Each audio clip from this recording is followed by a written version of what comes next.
Greetings. Today we're going to talk about marketing. We're going to talk about marketing the wrong way. This is my opinion, but I doubt that I'm going to have all that many people who disagree with me, except for people who are doing these types of things. There was someone who decided that if you have other people's cell phone numbers, you should be doing marketing via texting. In other words, you should just send them something saying, hey, look, I know that this is something you can do. I provide this service. Can we get together? And I thought about that and I said, well, that's the reason I don't give my cell number out to anybody, because I don't want anybody sending me marketing via text. And it seems that a majority of other people didn't like it either. They thought it was a horrible idea. And people kind of piled onto this guy, and he probably deserved it. But you know, it's not that every single thing that someone has should be an opportunity for marketing. For instance, I, basically, created my own site. I updated my site when it was time to make it mobile, friendly and mobile speed. I did that. It's not the best job in the world. I could use some work on it. I've got some ideas. I just haven't had the time. But what I don't like is getting email from people who said, we took a look at your site and it's terrible. It's not working well. We can provide SEO services and we can get you so that you've got better mobile speed. Well, you know what? I know enough about SEO. I really do. I've got the mobile speed because I took care of that. I revamped all the stuff. I took out a lot of code. So I've got the mobile speed down. Now, it doesn't look totally great on mobile phone, but you know what? With the type of business I do, I don't have clients looking at my website on a mobile phone. They may look at my blog, but the blog is fine because I use WordPress, and WordPress comes with an application or a plugin called WP Touch, which sets it up so that it looks great on mobile. And it doesn't affect the mobile speed. As a matter of fact, it helps to enhance it. So in essence, what these folks are doing are basically telling a lie.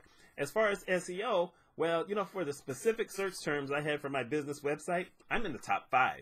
As a matter of fact, I would be in the top 2 if it wasn't for companies that are employment agencies. So they're looking for the positions. If it wasn't for those folks, a lot of times I'm either number 1 or number 2 for my specific search terms. So these folks don't have any idea what they're talking about. I am doing fine. Then I get this stuff all the time via email where I get these offers for writing guest posts. We can supply you with guest posts so that you can have a lot of content on your site, and that will help drive more traffic to you. Well, I've written over 1,800 posts on one of my blogs and 1,400 on another. I'm thinking I've got the content thing pretty well set up. But I know that these folks haven't actually been to the blog.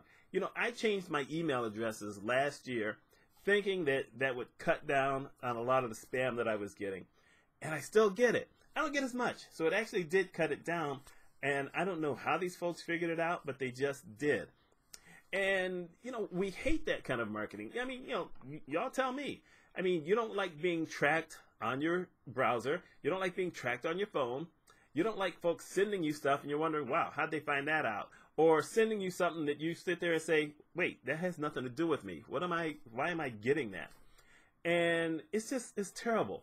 But I kind of gripe about LinkedIn as well because I get a lot of requests for people who want to connect with me. But they send you a message now, which you used to not be able to do.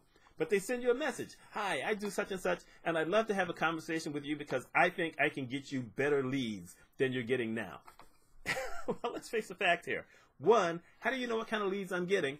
2, I can guarantee you're going to fail because in the industry I'm marketing to, that stuff doesn't work. It just doesn't. So it's a stupid thing to even try to, say that you can do.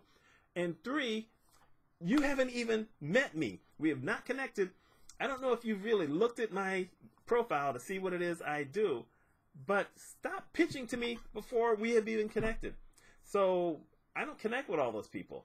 If they're local, sometimes I do, but I usually send out a message saying, I don't need your services right now. I'm busy, or I'm doing something different with my business right now. I don't need that. And then I move on. I never talk to those people again. But local people are a little bit different than everybody else because I see a lot of other people that I know who are connected to them. So I said, okay, fine. But I don't do that for anybody else. There's this thing about marketing where I know that I probably don't do enough. I know that I'm not really in people's face talking about marketing. I really should be doing a little bit of marketing on Instagram, and I've never done it. But I think I need to start doing something where I at least mention something on Instagram saying, hey, I got this video, I'm talking about such and such, and, you know, check out my page. Something like that. I don't know. But I think that we all get tired of people who are marketing to us who have absolutely no idea who we are, what we do, or whether they really can help us. I mean, I had a guy, and he was a nice guy, by the way. And you know, he reached out to me via somebody else, and we had a conversation. And it was only supposed to be a 15-minute conversation, and it turned into a 45-minute conversation. And I told him about my industry, which is healthcare, hospitals. And we were talking about it. He says, wow, I've got nothing for you. Like I said, it took 45 minutes because I needed to tell him what it was I did. I had to let him know what I'm up against. And he just had nothing. And he's like the fourth person who was in sales over all these years who initially thought they knew what they could do for me and found out they couldn't do it. It's just how it is. Now, I'm sure there's other people who can be helped.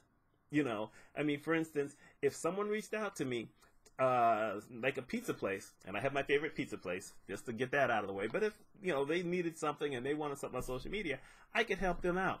But I'm not going to sit there and reach out to them and do that on purpose. I used to do something like that. I didn't really reach out, but, you know, I would meet somebody at a certain place and I would say, hey, you know, really, I have a way for you to be able to get a few more clients. There's some things you have to do. If you did this on Twitter or wherever, and I would just basically tell them what to do. I didn't try to get their business. I just said, this is what I think would help you out. Matter of fact, I think it was last weekend when I found out that one of our soft ice cream places was going to be closing in another week. And I had thought they were all closed already because it's October. Usually they all close beginning of September. So I went there. And I was talking to the ladies there. I got my cone and I said, by the way, the reason I found out about you is because somebody posted something on Instagram, local Syracuse area, and mentioned that you were still open. And she says, what, really? I didn't know people did that. I said, well, yeah.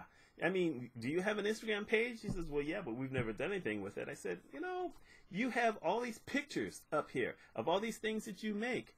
You should be sharing some of that stuff on Instagram because Instagram is about images. I mean, I've had Sundays here, and you guys do wonderful stuff. And she says, wow, we'll have to think about it. So who did I have a couple days ago who found me because I had put the link, you know, in Instagram, you put the name of the business, you know, the location, and I put it on there, and they found themselves, and they found the ice cream cone that they gave me, and so then they came out. So it does work. But this is a different kind of marketing. You know, one of the things that I learned a long time ago that not enough people do is if you are willing to basically give something to someone for free, not everything, but if you're willing to give something to them for free and it works, they may just turn back around and say, hey, can you do something for me? Now, I didn't pitch this lady because all I wanted was my ice cream cone and I wanted to go. But if I'd wanted to, you know, I could have given her a card. Okay. My card would have said healthcare and leadership, and she wouldn't have understood why. But I'm just saying there are different ways, rather than pounding on people, demeaning people, or just giving them something that you don't even know what they need or whether they need you. That's my thing. But some of y'all out there are marketers. What do you think about what I've had to say? And most of you are customers. What do you think? I think sometimes it's just like that scam. I mean, I got one of those letters the other day talking about I got an uncle who passed away somewhere and is leaving me $43 million. I wish that was true, but it ain't true. Anyway, my name's Mitch Mitchell. I hope y'all have a wonderful week.